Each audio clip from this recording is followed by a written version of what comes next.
காத்தாயி அம்மனின் அருளடியவர்கள் அனைவருக்கும் வணக்கம். அபிராமி அந்தாதி பாடல் எண் 87.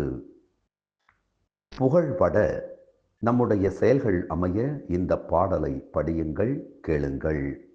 மொழிக்கும் நினைவுக்கும் எட்டாத நின் திருமூர்த்தி எந்தன் விழிக்கும் வினைக்கும் வெளி நின்றதால் விழியால் மதனை அழிக்கும் தலைவர் அழியா விரதத்தை அண்டமெல்லாம் பழிக்கும்படி ஒரு பாகம் கொண்டாளும் பராபரையே.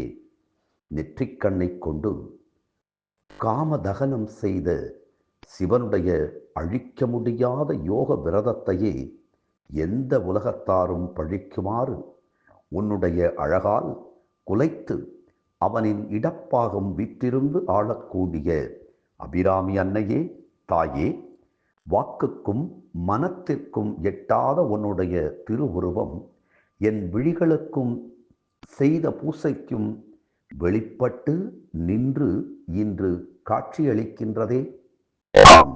அம்பிகையினுடைய வடிவம் நமக்கு முன்னால் தெரிகிறது, நம் மனத்துள்ளே தெரிகிறது என்றால் நாம் செய்யக்கூடிய செயல்கள் அனைத்தும் புகழை தரும்.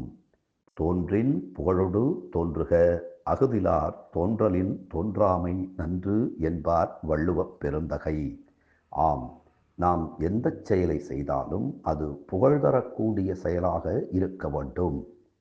சிறப்பானதை செய்ய வேண்டும். சிறப்பல்லாதவற்றை நாம் ஒருபோதும் செய்தல் கூடாது. இந்த ஆன்மாவிற்கு சிறப்பு தருவது எது? அம்பிகை வணக்கம் மட்டுமே சிறப்பை தரும். அம்பிகையை நினைவு மட்டுமே சிறப்பை தரும். அம்பிகையை கைதொழுது வணங்குவது மட்டுமே சிறப்பை தரும். எனவே எப்போதும் புகழ்படுவதற்குரிய, புகழ் தலைப்படுவதற்குரிய செயலாகிய அம்பிகையினிடத்தில் சரண் புகுவோம். தினம் தினம் அபிராமி அந்தாதி சிந்திப்போம்.